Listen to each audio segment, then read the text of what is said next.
Hi, welcome back to Ridgehaven Homestead, off-grid living, homesteading, and everything else. Today I am outside. It's a gorgeous day. Actually, it's cloudy and overcast, but it's still really nice and warm. We've been doing so much inside work that when I stepped out today, I was like, I'm just gonna take a little walk and enjoy this. So my purpose today in this video is to investigate and see what kind of signs of spring we have around here. It is February 27 as I film this. I am looking in my herb garden, and right now I'm seeing a little bit of the sage greening up. I am noticing some of my columbine shooting up, and I'm seeing other things. So why not just take a little walk around and see what we can see? I'm particularly interested to see if I see any of my spring wildflowers out yet. Usually I see the hepatica. I've never seen bloodroot on our property, but I see different, I'm trying to think of the earliest ones that I usually see are the trailing arbutus, and I have not seen any of those yet. But the hepatica is one that's usually very early in the spring.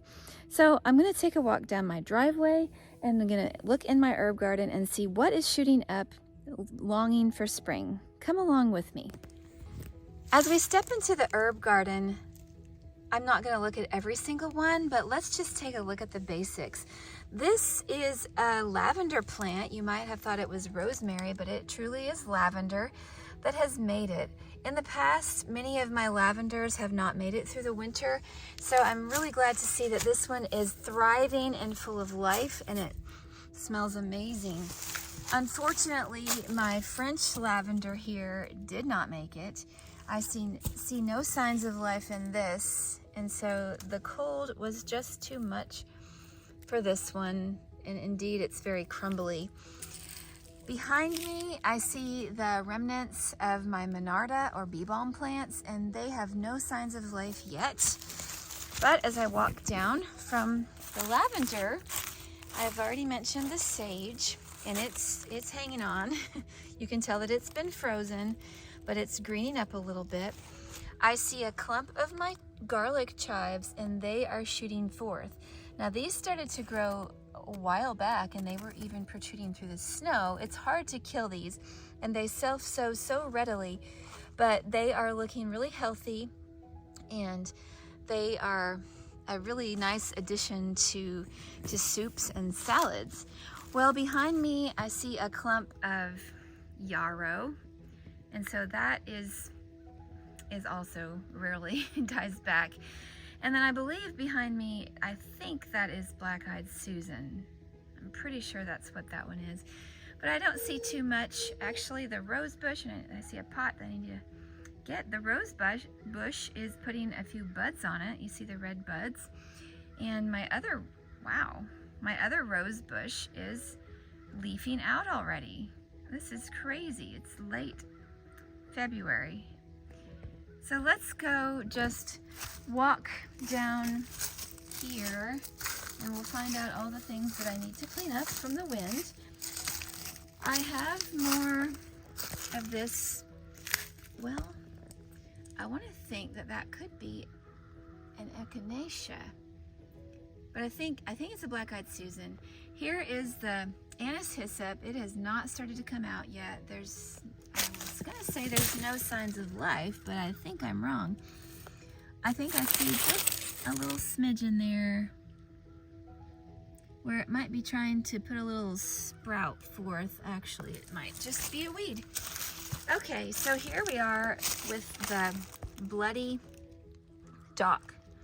Sounds like a terrible name, but this one dies back to just a little clump, and that has made it well. The Dusty Miller never did die back. That's just decorative as far as I'm aware. And here we have the echinacea seed head, and I just like how that looks. But the echinacea plant is still green over here, if I could get it to focus. Yes. And I expect that this will be self-seeding as well, just considering all the seed heads that we have that are that have lost some of their seeds. This is a pink echinacea. It's a really nice one. And through here, I have a lot of weeds. I actually have some, yeah, that's just a weed. Another echinacea, I'm pretty sure that this one here is the white echinacea. And I don't see any signs of life on this one yet. So it's just holding out, and that's okay. It'll come back. Yep, this is the Powwow White, and it is an impressive, oh, yes, we can see that it's starting to shoot. So at least we know that it hasn't died back. That's encouraging to know. Okay, this clump here usually goes crazy. It's just taking a break, but this is it's the oregano. I can't remember if it's the Greek oregano or the other one. Well, there's a tag around here somewhere, but I know it's a huge oregano. And this actually is a plant that is, I think it's called hummingbird mint, Augustaceae. And for some reason it doesn't want to focus. I didn't have any idea that this would last through the winter, but it seems like it is. Smells wonderful. Wow, the leaves are amazing. You know, I just knew that it was a pretty flower. It has like an orange flower on it that the hummingbirds love, and then I just learned recently that it's actually a type of mint. Here is a kind of, I think it's a bok choy that has made it, and it's starting to make a flower. Okay, this plant here, whoa, this is the one that goes crazy. It gets little yellow flowers. It is a succulent, but it seems to be a hardy succulent. The St. John's chamomile is greening up again, and that is spreading out everywhere. Here's Chuck checking out the thyme. This is I want to say it says silver thyme. And not much more to see in this garden as far as I can tell. There should be some more Augustaceae in here, but I don't see that it's coming out yet. Here's another clump of the St. John's chamomile. I'm pretty sure this is a darker yellow one. Let's walk up here on the rock bed, see what else we can see. I have a couple things I want to check on. Okay, here's another of the St. John's chamomile, and this is a really healthy specimen. There's that thyme again, and that's spreading everywhere. A clump of strawberries that are looking really healthy. Don't see any kind of indications of anything new just yet. Okay, and here's one of the things that I noticed in the other part of our garden. This is the columbine. And so I love to have the columbines. This is, I think it's a purple and yellow one. And it's not aromatic as far as I know. No, it doesn't smell like anything. Here's another of the lavender plants, and it looks like it kind of made it, but it's a little unsure. I see a little bit of greening up going on here, but it's not like really green like the other one. So this one did take a hard hit, but I think it'll make it. Thyme. And back over here to where we have another clump of yarrow. Oh, I see here that we have daylilies starting to shoot up. These are, you know, I can't remember what color these are.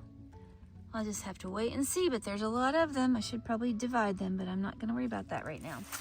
Got a few ferns here, but look at here what we have in the newly sprouted land. This is anise hyssop, and it smells amazing. And I'm so pleased to see that it's already growing. Anise hyssop is one of my favorites. It makes a wonderful tea. It's like a sweet tea with an anise hint to it, so I'm really glad to see. This was my parent plant that I divided the other plant that we mentioned earlier off of, and so if that one doesn't survive, then at least I have this one. I told you wrong. I told you that the bee balm was not blooming, but I was wrong. It is down at the base. It is, and I shouldn't say blooming, but it is starting to leaf out and grow back. And I cannot resist smelling it, and this smells amazing. The bee balm makes another wonderful tea. It's kind of medicinal, and I'm a little bit afraid of stepping all through this because maybe I'm stepping on something that should be growing. We have the seed heads from the garlic chives, still with plenty on them to share. And in fact, I accidentally spilled last week a whole bunch. I probably had 1,000 of these seeds. I spilled them in the garage, and I could not resist, or I should say I couldn't make myself throw them away. So I scattered them at the edge of our garden. Not that we need any more garlic chives. I just have a hard time killing plants and letting seeds go to waste. So these are the bee balm that are coming, are a gorgeous crimson color. We have a clump here, we have a clump behind them, which you probably can't see, and another clump. So those are the three of the same kinds of bee balm. And somewhere in this garden, which I don't see any evidence yet, but I hope it'll grow, is it's another kind of bee balm that my husband's, a guy he works for, his customer gave us it's another type of scarlet bee balm. So I'm not saying it yet, but I hope it'll grow. I'm really keeping my fingers crossed. And then this year on Baker Creek, even though I haven't ordered them yet, I am wanting to order the bee balm mix that has like several different kinds of bee balm, different colors. I'm uncovering the ground. I found my tag for the lemon bee balm, and I see all these little tiny things that I'm really hoping are bee balm germinating. And if they are, there's a bunch of them. And I really, really hope so, because the lemon bee balm, not only does it smell amazing, look at all these babies. Not only does it smell amazing, but it has lavender flowers, unlike the other bee balm. So I just like a variety of colors. I like it all. Hey, it's always nice when the cats come along. So behind a little bit to the left of her, we have some things shooting up. And I want to say that those are some type of leeks that Greg planted. But it seems to me I also planted something else, some kind of bulbs up there. And at this point, I can't remember what they are. So we're going to wait and see what that is. But I know he planted some leeks last year. We never harvested them. Chuck's keeping watch on everything. Behind him, under this arch that I need to repair, this had grapes on it last year and green beans, but the grapes kind of pushed it down, so I'll need to fix that. And here's the source of it. And all this grapevine, we never really got any grapes. It's kind of a cumberer of the ground, I would say. Over here is the first type of columbine that I saw shooting up. This is a yellow columbine. It's very beautiful, and it blooms in March, as I recall. We're barreling toward March, so I'm really excited to see if these, well, I know that they're going to bloom unless they get frozen out, but they're pretty hardy as far as I remember. Here's a little bit coming to check it out. Little bit. Up here in our greens bed, we have gorgeous yellow flowers. This is I think that this is a type of bok choy. Yes, it's the Chu baby bok choy, and it has gone to flower, and so we are going to let that make seeds. And oh, they are so pretty. Right next to that is the Chiji Masai, which is a green that is very healthy, and it's also making a flower reminiscent of broccoli. Interesting. Okay, as we scan around this bed, we see more of the bok choy flowers, and we see everything has gone to seed. That's okay, its time is done. So the Chiji Masai here is going to seed, and it's going to make a bright yellow flower that I'm eager to see what it looks like. One is just about to burst open. I cannot get it to focus. There we go. And if you can see the colors in here, they're just amazing. Do you know what pansies smell like? You know, we don't usually think of pansies as typical flowers for bouquets, but they have a very strong smell. And I'm up here in this garden, and this flower is so strong. It smells like a strong pansy. It's very flowery, and I don't know, it's just really pretty. Let's get a close-up if we can. Looks like little butterflies. This is a wonderful time of year. It gets you all excited for thinking about the garden, which is a good thing because pretty soon it's going to be time to get that garden in. Do you guys have your seeds planted yet? So far we haven't planted any. We've had too many things going on with the house. This is the purple bok choy. It's called the purple lady bok choy, and it has a pretty blossom on it. I'm pretty sure that's all that's blooming right now, or is going to seed. But we have all these amazing colors of kale. We've got the curly kale, the flat type of kale. This is let's see. This is called the blue curled kale, and this is a type of red kale. I love all the colors of the kale, and they really make a nice salad if you eat them. Trying to see if I can get you a focus. So we have a lot of color here, and I'm just kind of enjoying it. We do have some kale going to seed behind me, and it's like a tall purple tree. Beautiful. We have a couple of turnips that nobody harvested. I wasn't going to harvest them because I don't like turnips, but Greg wanted to grow them, and it looks like we have some kohlrabi right here, which does make a root, and it didn't make a very big one, so I don't know, interesting. Here's one of those turnips. It lost its leaves, but it made a bulb. When I was in Ireland, they used turnips in soup, and I thought they were delicious because they were really mild. They had really big ones. But then I came back here, and all the turnips that I've had taste terrible. They taste so strong, taste like medicine to me, and I do not like turnips. But the ones in Ireland were a different variety, and they were really, really good. I see a kohlrabi bulb here. It's made a nice bulb. I don't really know how big they're supposed to get. I was thinking that they got a little bit bigger than that. But we may harvest that one and eat it soon. Let's see what else we can find. Down from the greenhouse, we usually have some flower beds and stuff, but all those are still asleep. I'm looking at this, which is a fig tree, and so far, oh, look, we did have a fig on it last year. A fig that never got harvested, a fig that never got seen. But this is about 4 feet tall, and it is getting a few little, well, it has a bud, but no leaves yet. And the buds are hard. Looks like we had another little possible fig as well. It didn't get any bigger than a garbanzo though. So there's not a lot that I'm going to see up here. There's not a lot that I'm expecting to see because it's still early spring. I do see some daylilies sprouting up, just like we saw down at the bottom.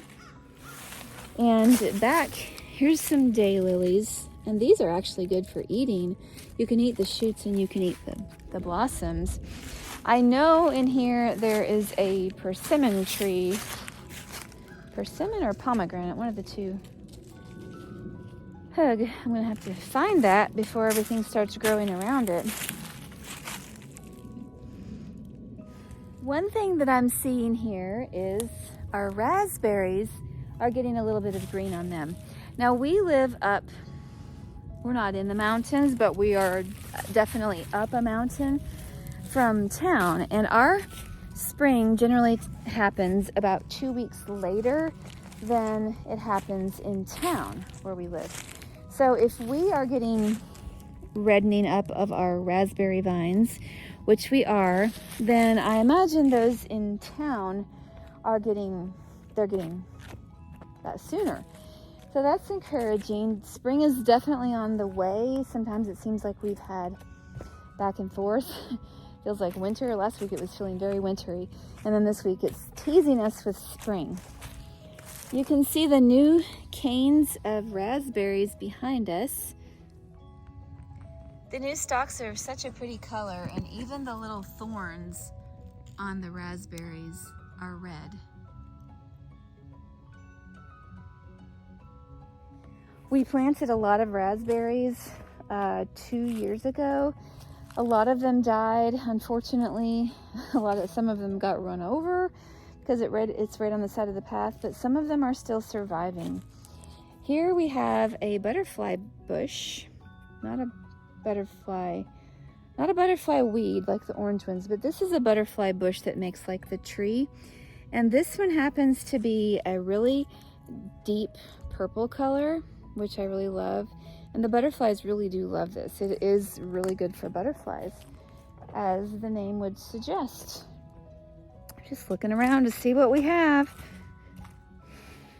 So far, we've seen ordinary things that, you know, I might expect, but I'm going down the driveway now to see if I can see any wild things that are sprouting up that might give us a surprise, because that's what I really like to see, is the wild things, the new things that are a surprise.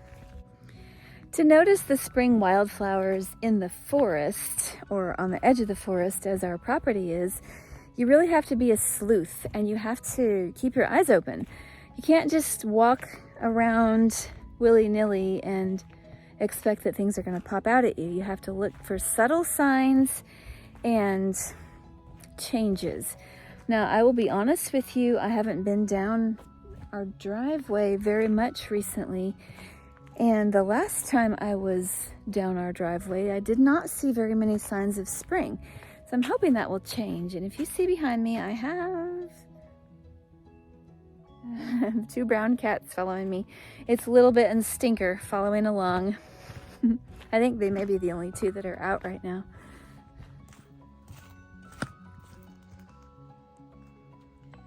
We just scan the banks and look down and see what we can see.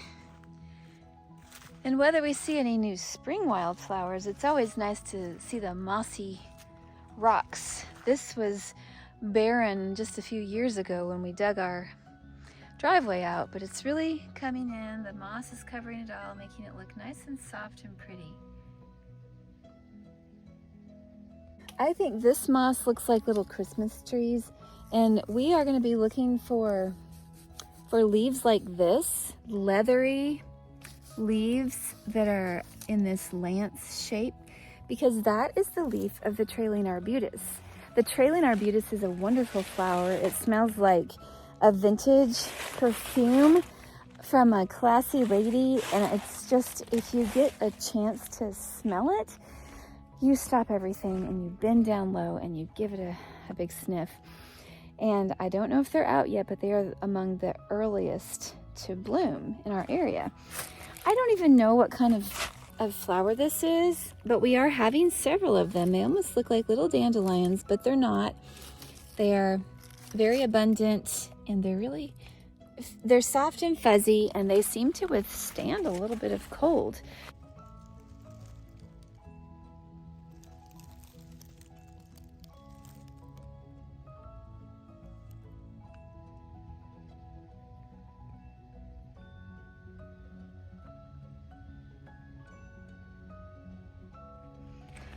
Looking for all of these flowers and signs of spring, it really brings to my mind the song from the Bible verse, "Consider the lilies. Consider the lilies and how they grow, blossoming there in the field. 'Tis not for their labor they flourish so, flowers of beauty to yield."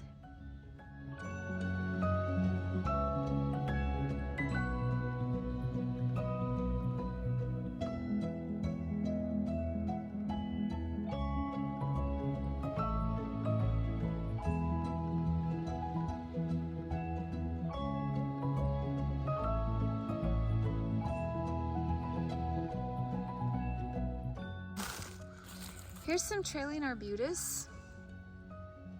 We have to rustle up the leaves, but right now I don't see any flowers yet. Here's a trailing arbutus plant that very soon is going to have flowers. You see the buds? All around there are buds on this one. So this will be one of the first ones. And I'm gonna go down to the road to see if I see any down there that are actually in bloom.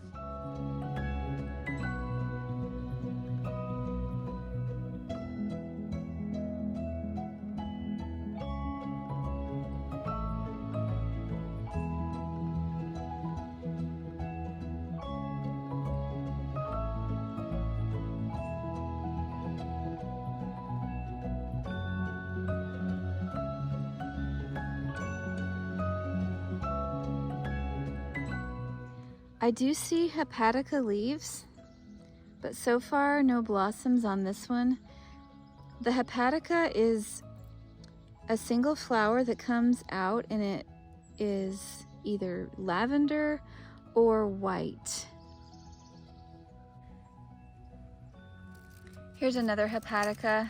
Usually I come around when the hepatica has just bloomed and I missed it. It's almost like a shamrock shape. I always look forward to seeing this one if I can catch it. I'm gonna leave my mail for a minute and walk down the road and see what else we see.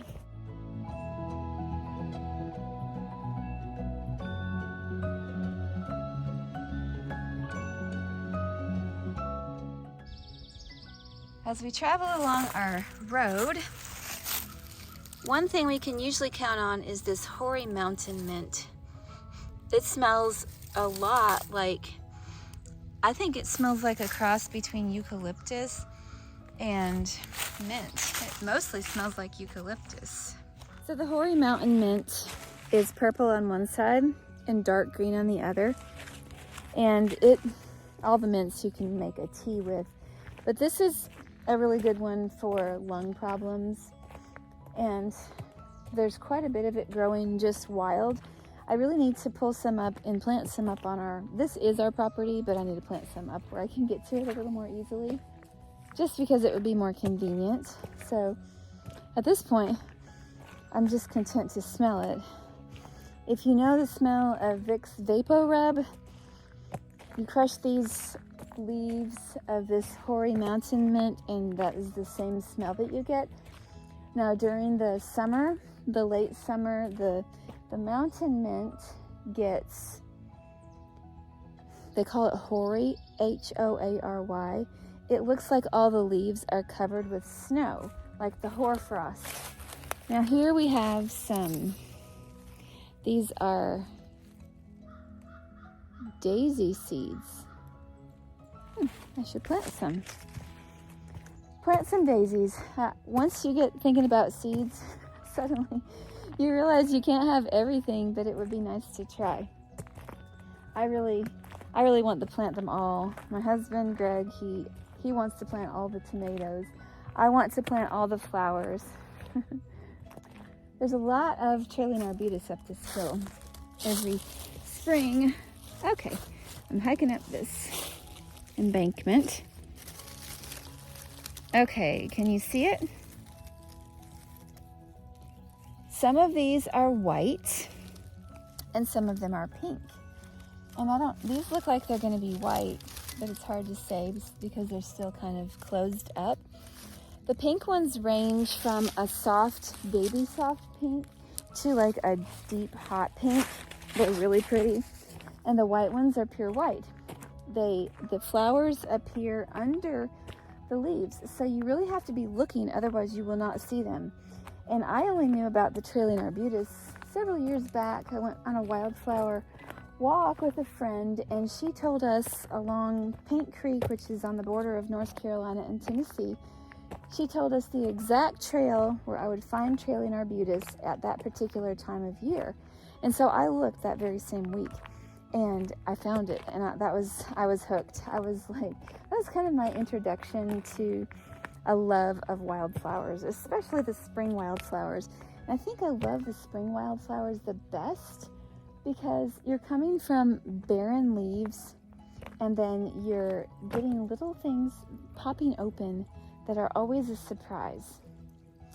Along this is not a creek or a waterfall, but it kind of makes a wet weather one down to a drainage ditch. And pretty soon, it's more in a couple months, the wood betony is an interesting flower, yellow, funny looking flower. It's hard to describe, but it grows along there. I see a lot of ferns and a lot of ferns. The trailing arbutus is all along here, and so this is one of my favorite walks in early spring to see if we can find anything.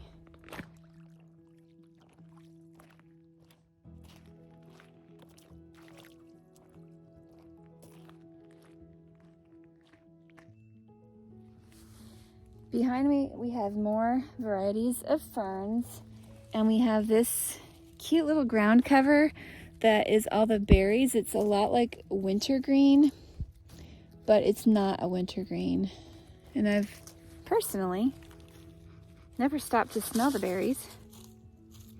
They don't smell like anything.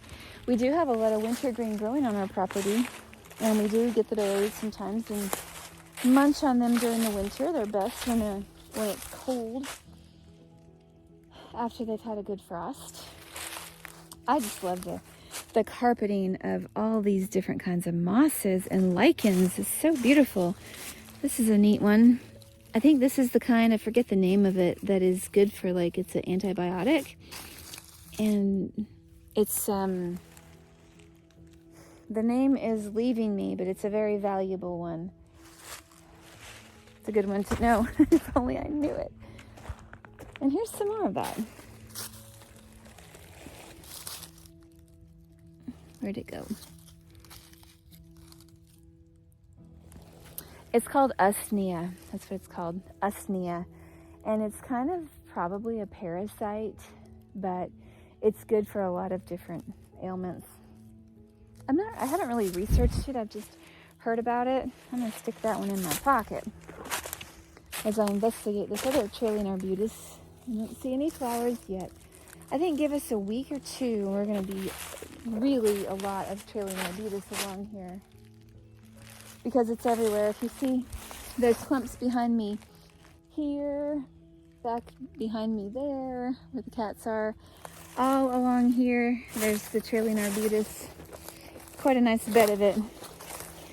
And these ferns here have always reminded me of Christmas trees. I think I already told you that. But they look like little trees, and they make a nice little forest here.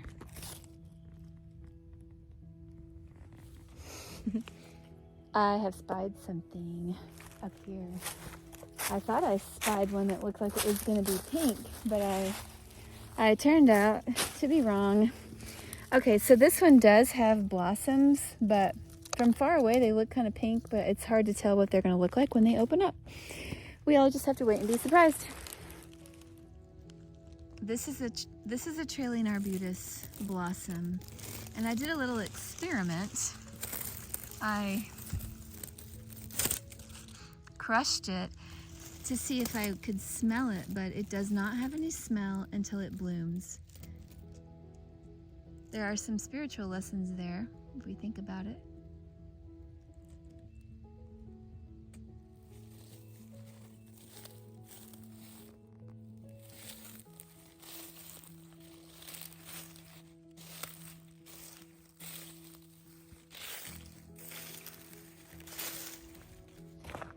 In order to find wildflowers, you pretty much have to get off the beaten path.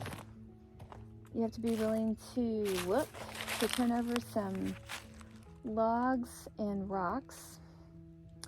And you have to use all of your senses to see what you can find. And if you do those things, if you look around, you will find surprises. You can't go out and say, I'm going to find this today. You just have to go and be open to what you might find. It's a lot like that with the Bible. You have to be willing to be open to what the Lord might show you, and He might show you something that's really different than what you were planning on. But either way, it will be a surprise, and it will be a blessing. I did not find any trailing arbutus today that were blooming, That's just because it's not time yet. But I did find some ferns and some lichen and a few little flowers. So I'm really happy. I found signs of spring all over. In a couple of, I got to the end of the road, by the way, so I'm going to be walking back. Let's see, this is February, March, April. About a month and a half from now, I'm going to be tromping around a lot in the Bar Hills. On these hills all around, we have lots of pink lady slippers that are naturalized, and so I love to go in the spring and find them. And so I'll be doing that in about 6 weeks when they start blooming. I'll be checking back with you on that. They say in Tennessee, if you don't like the weather, wait 15 minutes and it'll change. And that is what has happened from yesterday to today. We are now not experiencing the really nice warm spring weather, but it feels like we're back to winter again with howling winds and rain and pretty chilly temperatures. So it's coming, it's back and forth. Spring, winter, which one's going to win out for the battle? What is it like in your neck of the woods? Do you have spring peeping around the corner, or is winter holding on with a vengeance? Let me know in the comments. Thank you for coming around, and please subscribe to our channel and come back for more. Have a great day.